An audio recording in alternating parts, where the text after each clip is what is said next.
Nah,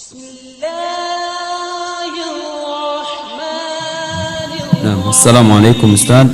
Apakah boleh mengikuti ajaran sahabat sedangkan Nabi SAW tidak melaksanakannya? Apakah boleh melakukan ajaran sahabat sedangkan Nabi tidak melakukannya? Ini kayaknya pertanyaan kurang tepat. Apa ini maksud dengan ajaran sahabat?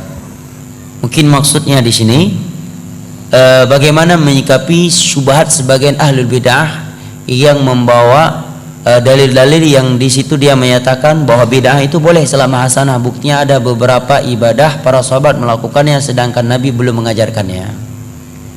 Betul kan? Ini maksudnya. Apa contoh? Banyak katanya. Apa diantaranya? Nabi nggak pernah sholat tahajud, nggak pernah sholat tahiyatul masjid. Berarti melakukan sholat tahiyatul masjid bid'ah dong. Anda yang bid'ah. Kalau bid'ah maka dari ujung kaki Anda sampai ujung rambut Anda bid'ah katanya. Masya Allah. Udah jelas-jelas dalam Sahih Bukhari dan Muslim dari Abi Qatadah Al-Ansari radhiyallahu anhu terkait salat tahiyatul masjid. Nabi menyatakan, "Idza dakhala ahadukumul masjid fala yajlis hatta yusalli raka'atain." Apabila salah satu di antara kalian masuk ke masjid, jangan dia langsung duduk sampai dia salat 2 rakaat. Ini hadis. Kok dibilang bid'ah? Yang namanya hadis Nabi definisinya kata Imam Ibnu Hajar Al-Asqalani, ma udhifa ila Nabi sallallahu alaihi wasallam min qaulin aw fi'lin aw taqririn aw sifatin khuluqiyyatin aw khalqiyyah. Sesuatu yang dinisbatkan kepada Nabi, ucapan, perbuatan, ikrar atau sifat postur tubuh beliau atau sifat akhlak beliau, itu namanya hadis. Ini ucapan Nabi, hadis bukan? Hadis kok dibilang enggak ada petunjuk dari Nabi? Salat kurang jelas, hadis perintah lagi, ya kan? Ada yang mengatakan ada seorang sahabat dalam safar yang ketika beliau sholat lalu diakhiri dengan beliau mengakhirkan rakaat sholat tersebut dengan surat Qul Huwallahu Ahad Al-Ikhlas dalam sebuah medan perang. Sampai-sampai sahabat pulang melapor kepada Nabi, wahai Rasulullah, si fulan ini amir kami ini dan ru kami ini setiap kali sholat mengakhiri rakaatnya dengan surat Al-Ikhlas. Maka Nabi memanggil dia, apa sebab kamu melakukannya? Sahabat ini pun menjawab, karena saya cinta kepada surat Al-Ikhlas, karena surat Al-Ikhlas mengandung nama-nama Allah Subhanahu wa taala dan sifatnya. Maka Nabi pun memujinya. Hadisnya dalam Sahih Bukhari atau dalam Sahih Muslim. Katanya hadis ini ada sahabat melakukan ibadah sebelum Nabi mengajarkannya. Baik. Bilal ibnu Abi Rabah katanya, salat wudu 2 rakaat setelah wudu. Buktinya ketika Nabi bertanya, wahai Bilal, aku mendengar suara teropakmu dalam surga, amalan apa yang kau lakukan? Dia menjawab, aku tidaklah berwudu kecuali aku salat 2 rakaat. Nah, ini boleh melakukan ibadah sebelum ada dalilnya, yang penting tujuannya baik.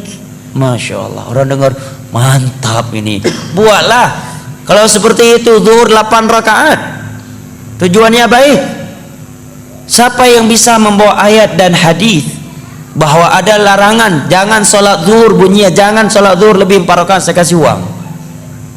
Tapi kalau nggak bisa Anda kasih uang balik, itu namanya judi, nggak boleh. Ada untung rugi. Nggak ada kan larangan sholat zuhur lebih dari 4 rakaat. Silakan buka 30 juz Al-Quran, seluruh kitab hadis nggak ada. Yang ada perintah sholat zuhur mengikuti Rasulullah dan beliau nggak pernah lebih dari 4 rakaat. Adapun 2 hadis tadi, jawaban yang pertama, siapa bilang Nabi tidak menganjurkan salat wudu, salat 2 rakaat setelah wudu? Dalam hadis Bukhari Muslim dari Utsman bin Affan, setelah beliau mempraktekkan sifat salat Nabi, ya kemudian beliau menyatakan, demikian aku melihat Rasulullah sallallahu alaihi wasallam berwudu.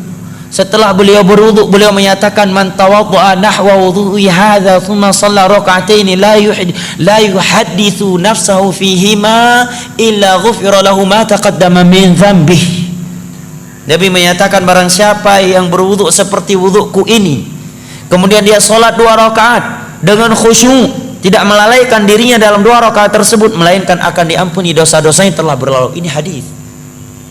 Dan Nabi udah salat dari semenjak di Mekah. Mungkin nggak Nabi sholat di Mekah tanpa wudhu? Subhanallah. Itulah kalau sudah hawa nafsu yang bermain, jamaah. Jawaban berikutnya, ikrar dari Nabi, dan ikrar bagian dari hadis, dan itu di masa wahyu.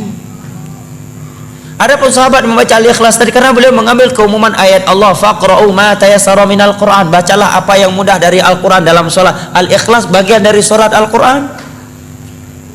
Lebih dari itu beliau melakukannya di zaman wahyu, di mana agama belum sempurna kecuali setelah Nabi diwafatkan dan diikrarkan, dibenarkan oleh Rasulullah.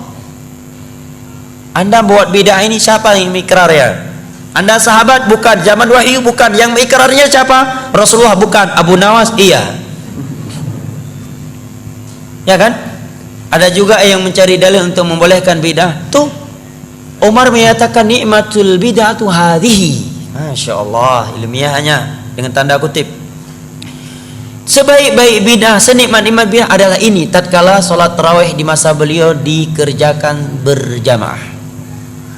Jawaban kita, itu Umar. Pertama kita jawab biar lebih telak lagi. Itu Umar, Anda Umar. Anda Umar tapi Umar akhir zaman. Satu. Kedua, Umar termasuk khulafa ar-rasyidin yang ada perintah dari Nabi untuk mengikuti sunnah mereka. Tiga. Apakah yang dikatakan oleh Umar itu sama sekali tidak ada di masa Nabi? Ada. Nabi sholat 3 malam berturut-turut tarawih berjamaah, kemudian beliau berhenti melakukannya karena khawatir akan diwajibkan kepada umat ini. Sekarang maulid, ada Umar katakan maulid nikmatul bid'ah hadhihi, sebaik-baik bid'ah adalah ini. Ada Nabi dan para sahabat di masa itu melakukan maulid walaupun cuma 2-3 kali, kemudian setelah itu kita kerjakan setiap tahun? Gak ada. Jauh sekali kiasnya. Jelas ya? Kemudian ada yang membawa dalil juga, lah Utsman bin Affan itu mengumpulkan Al-Quran 30 juz, masa Nabi kan belum ada. Berarti nggak mesti setiap bidah yang nggak ada di masa Nabi kalau kita lakukan bidah katanya.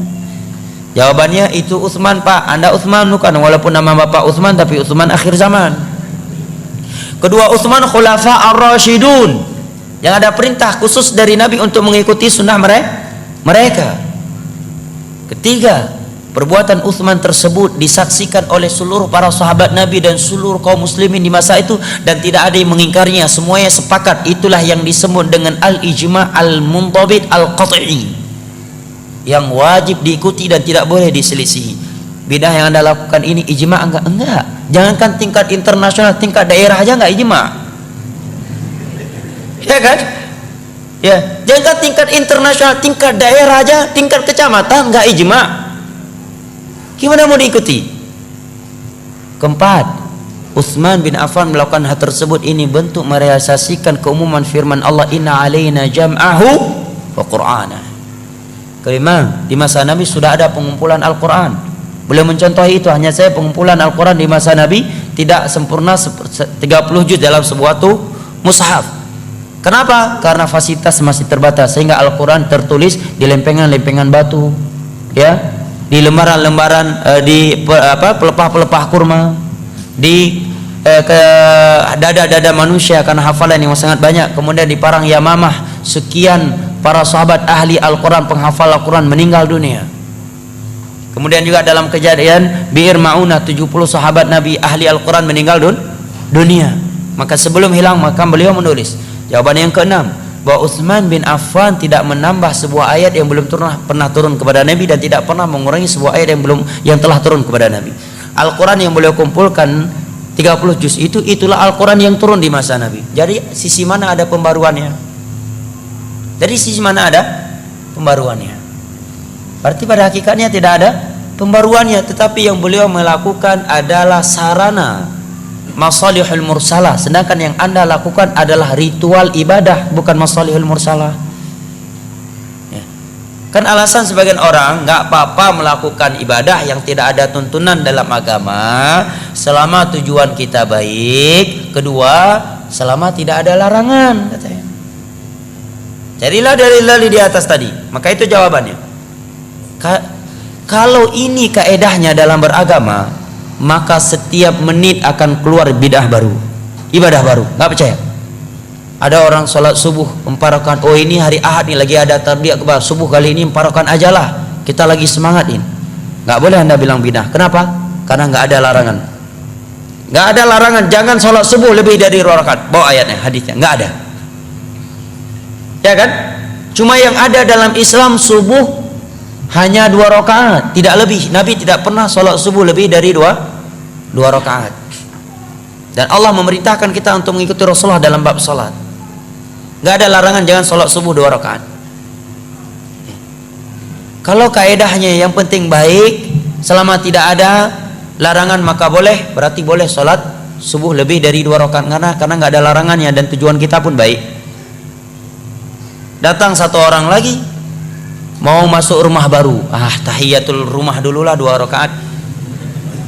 Nggak boleh larang. Kenapa? Tujuannya baik dan nggak ada larangan. Nggak ada ayat dan hadis yang berbunyi jangan sholat 2 rakaat ketika mau masuk rumah baru. Nggak ada, ya kan? Yang satu lagi baru beli Fortune baru, tahiyatul Fortune dulu 2 rakaat lah. Nggak bisa anda larang. Kenapa? Karena kaedahnya tadi nggak apa-apa melakukan ibadah baru selama tujuan baik dan kedua nggak ada larangannya. Nggak ada larangan. Jangan sholat, ada dalam surah Al-Baqarah jangan sholat 2 rakaat ketika mau naik Fortune baru. Nggak ada. Berarti setiap detik, setiap menit akan timbul ibadah baru. Makanya sahabat Abdullah bin Mas'ud menyatakan ittabi'u wa la tabtadi'u faqad kufitum. Dalam masalah ibadah, masalah agama ikuti saja apa yang telah ditinggalkan oleh Rasulullah dan para sahabatnya. Jangan membuat bid'ah. Jangan membuat ibadah-ibadah baru. Apa yang mereka tinggalkan untuk kalian itu sudah cukup. Demi Allah ya jamaah, demi Allah kalau kita jujur beragama, apa yang sudah ada dalam agama ini demi Allah tidak mampu kita melakukan secara keseluruhan, secara totalitas. Yang sudah ada saja kita tidak mampu melaksanakannya secara sempurna, untuk apa melakukan sesuatu yang tidak ada, yang tidak dianjurkan. Sekarang sebagai contoh zikir, setelah sholat 5 waktu saja sekarang terkadang kita sering lupa zikir, ya kan? Menjelang tidur, zikir menjelang tidur tidak kalah panjangnya dengan zikir setelah sholat 5 waktu. Mendengarkan suara ayam di pertengahan akhir malam, ada zikirnya. Bangun dengan anjing, ada zikirnya. Bangun tidur, ada zikirnya. Mau masuk WC, ada zikirnya. Keluar WC, ada zikirnya. Ingin mensetuk, ingin melakukan hubungan pasangan suami istri dengan istri, ada zikir khusus. Melihat buah-buahan telah matang, ada zikir khusus. Datang angin, topan dan semisal dengannya, ada zikir khusus. Suara petir, ada zikir khusus. Sekian zikir. Ini saja 24 jam ini penuh dengan ibadah zikir. Itu saja udah nggak mampu kita lakukan. Itu apa mengada-adakan yang tidak ada.